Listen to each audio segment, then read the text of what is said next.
WCBI News at 6 starts now. Good evening, everyone.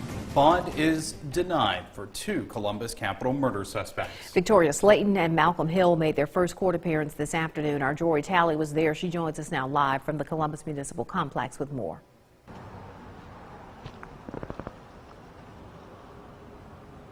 The duo had little to say as they walked inside inside the courtroom here at the municipal complex. The two are accused of killing 34-year-old Marcus Pate inside of his 11th Street South apartment. Investigators say it appears robbery was the reason behind the deadly shooting. Columbus officers escorted 23-year-old Victoria Slayton and 25-year-old Malcolm Hill to see a judge. Slayton and Hill were read their charges, their rights, and then were appointed an attorney. Both were on parole when they were arrested. Slayton was visibly upset during the hearing. If convicted, both suspects face life in prison or execution. It doesn't get more serious than this, and that's why I think young people need to realize is that these decisions they're making can have life-altering consequences, decisions that you can't go back from. One of the things I want to credit to helping us solve this case was we got the information out. The public was aware of what was going on, and they started using Crime Stoppers. They called in with tips. Again, we had a lot of tips. Some of them were good, some of them were bad. But again, it all played into the conclusion that we're at now, where we have two suspects in custody. Slayton and Hill's next court appearance is set for October 25th, but it could be continued. For now, reporting live here at the Municipal Complex, Jory Talley, WCBI News. Two Lowndes County women are accused of fighting a witness in a criminal case after they refused to change their statement. 25-year-old Justavia Berry and 28-year-old Tekelsia Berry are both charged with tampering with a witness. Lowndes County Chief Deputy Mark Miley says the women confronted the witness this past Sunday after the witness refused to change their statement, and there was a fight. Investigators are not releasing what case sparked the argument.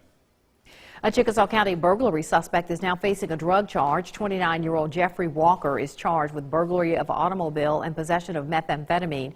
Chickasaw County deputies and Houston police used a canine to help sniff out the drugs from a vehicle on Highway 15 Tuesday. Investigators say several grams of meth were found. Walker remains in jail tonight.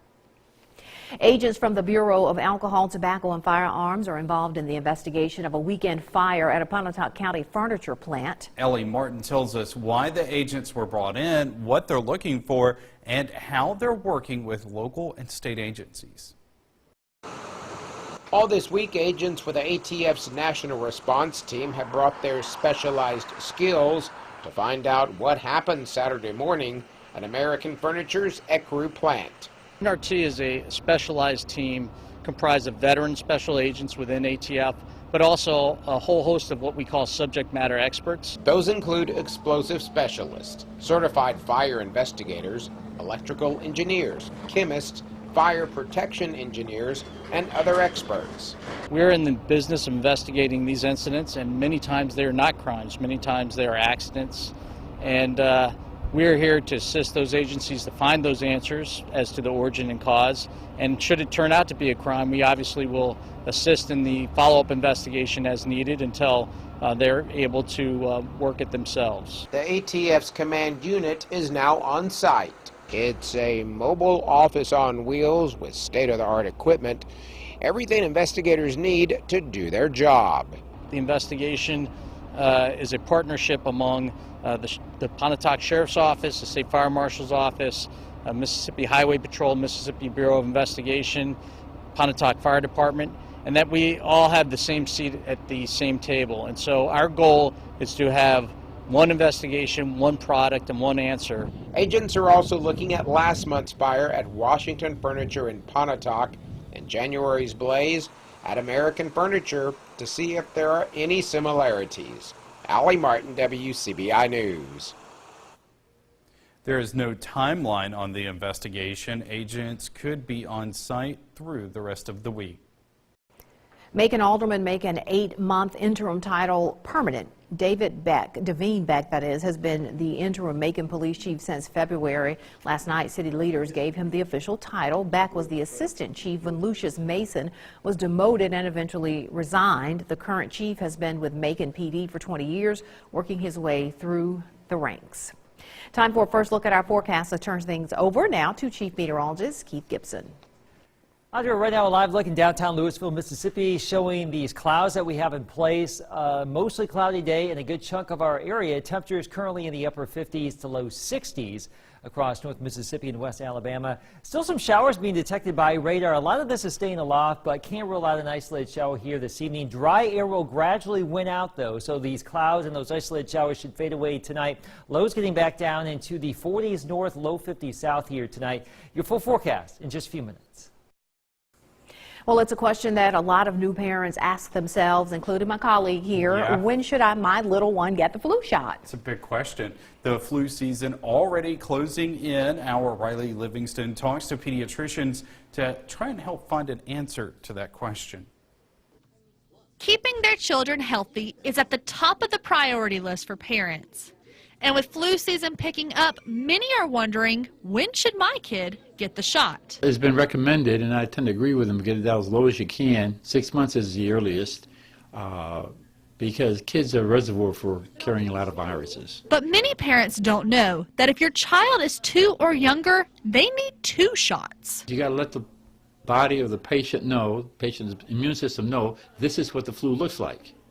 And then the second time, this is what you do for the flu, is make antibodies. So you get an introduction to it, and then you have to have another dose to give the response of antibodies so that you don't catch it. And it's not just the little ones who have to take precautions. Schools are trying to stay one step ahead of the virus. It's important because there are so many complications that can come from the flu, and we need the children here so that they can learn, and the teachers healthy so they can be here to teach the students, and for me to be here in order to keep them healthy. It is a good idea to go ahead and get the shot early. Well, it takes about 10 days or 2 weeks for your body to make the antibody response. So that if you got a shot now and got exposed to the flu, you still catch the flu because the shot has not had time to work in your system.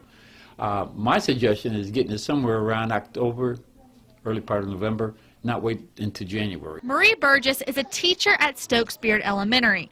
She has already gotten the shot this year to hopefully keep herself and her students well. I wanted to get it before the flu season began, and sometimes in school, since we do deal with more germs than a lot of other professions, the flu season kind of lasts longer for us. In Columbus, Riley Livingston, WCBI News. Now, Dr. Ski says you get the shot not just to protect yourself, but also those around you. Well, Baptist Golden Triangle is helping folks get ahead of flu season today. They're giving out free flu shots at the outpatient pavilion. They've had a steady stream of people all day, and it's not too late. They will be there until 7 o'clock, so just a little under an hour. You might want to hurry up, go over there and get your free shot. Yeah. An area community college offers up a twofer, you might say, for its students. And it has them doubling down on academic and workforce skills. We take a look when we come back. Welcome back. East Mississippi Community College is celebrating academic and skills training success. The Golden Triangle campus hosting the Mississippi Integrated Basic Education and Skills Training Fall Festival. The goal is to promote EMCC's My Best programs. It helps students get their high school equivalency diploma while learning workforce skills. The director says the program is just like dual enrollment. And so while students are working at a GED, they can participate in one of our pathway programs, the education pathway. That could be a short-term workforce training like welding.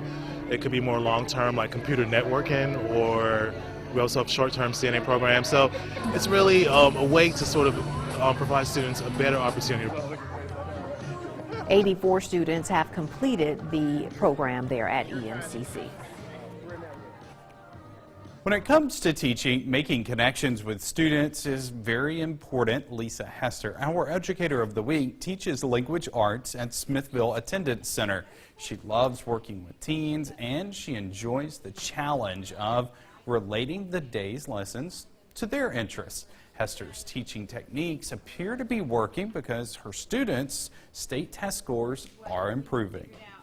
All students learn different, so that makes my my job a little harder, but some are hands-on, some are visual, some are auditory. In 8th grade language arts for the 17-18 school year, out of over 400 schools, Smithville finished 8th in 8th grade language arts proficiency. And so we owe a lot of credit to Miss Hester and her students for that effort. Nominate your favorite teacher. Visit our website, WCBI.com. Right now in Tupelo, more clouds than clearing out there, but in theory, these clouds will start to thin out later tonight. The northerly breeze will usher in some drier air, more sun tomorrow. The full forecast is next. WCBI's Educator of the Week is brought to you by Food Giant, where your neighbors are the owners.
WCBI First Alert AccuWeather Forecast with Chief Meteorologist Keith Gibson.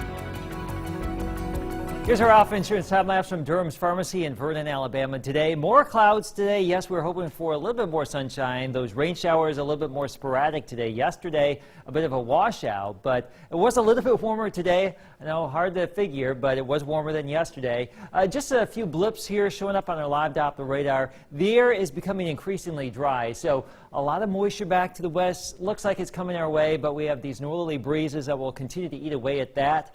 And the cloud cover, so we do envision some improvement as we go throughout the course of the evening and the night and the day tomorrow, all because of that big blue H up there in Iowa, an area of high pressure, and that will give us some pretty nice weather tomorrow, suppressing the clouds, or at least the thicker clouds and the showers down towards southwest as we get into our Friday. Here we go, 9 o'clock in the evening. Can't rule out a stray sprinkle or shower around here. The better rain chances actually Friday back to our northwest here, so I think for the most part we should be in good shape for high school football here as we close out the week. Now Friday evening, late into Friday night and Saturday morning, especially with that front, a chance for some showers before another area of high pressure comes on in for Sunday. So maybe some rain late Friday evening.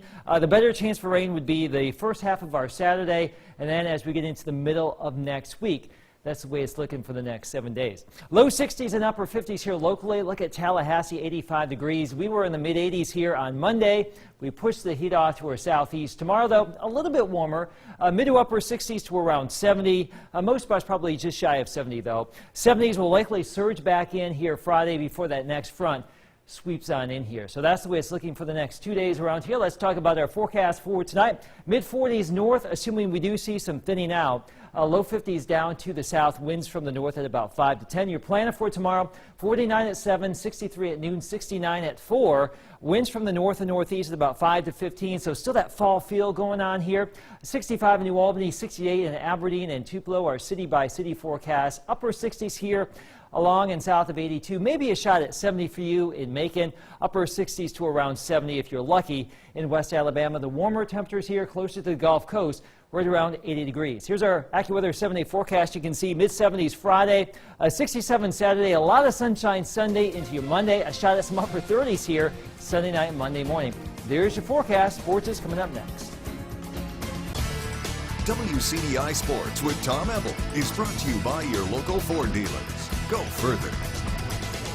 2 weeks away from kickoff of the high school football playoffs. Just 2 weeks. Can't believe we're already at this point, and it's sweating season. No, it's starting to cool down temperature-wise, but as division races heat up and come down to the wire, Our game of the week will feature two teams in one of the state's most competitive divisions. We'll be heading to the Holla for Week 10. Itawamba AHS taking on Pontotoc Warriors. Three teams separated by just one game in Region 2-4A. Pontotoc leading the way to this point only because of win differential of common opponents, and the Indians are trying to knock them off. Them Grapes have won 2 straight against their rivals from Fulton. But the Indians, if you look at the past decade of work, they've won 8 out of the last 10 in this series. We will be live from Pontotoc to preview our game of the week and get you ready for Week 10 of WCBI End Zone.